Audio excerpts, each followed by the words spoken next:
मित्रांनो, या ठिकाणी बघा, आपण ज्यावेळेस स्विचबोर्ड कोणताही चेंज करत असतो त्यावेळेस आपल्याला या ठिकाणी सर्व पॉईंटच्या वायरी लक्षात ठेवाव्या लागतात. कुठल्या न्यूट्रल, कुठला फेज आणि कुठल्या पॉईंटच्या वायर आहेत ह्या लक्षात राहणं गरजेचं. या ठिकाणी बघा, सुमितनं जे फेज आहेत आणि जे न्यूट्रल आहेत ते वेगळे एका ठिकाणी गाठ मारून ठेवलेत आणि जे काही पॉईंटच्या आहेत आता तो पॉईंटच्या वायरी वेगळ्या करतोय.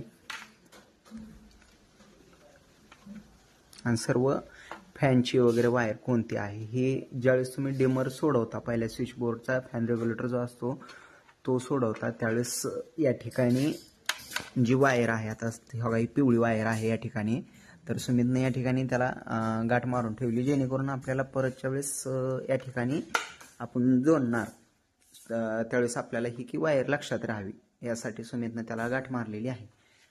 आता झालेलं आहे सगळं, पॉईंट वगैरे ओळखून झालेलं आहे. पॉईंटच्या आता सर्व पॉईंट एकत्र करून त्याला आता सुमित चिकटपट्टी मारून ठेवतोय. फेज न्यूट्रल वेगळा केलेला आहे, इन्व्हर्टर वेगळा केलेला आहे. आता यामध्ये ग्राउंडची तर काय वायर घेतलेली नाही, त्याच्यामुळे आता या ठिकाणी ग्राउंडची वायर आपण नंतर टाकणार आहोत.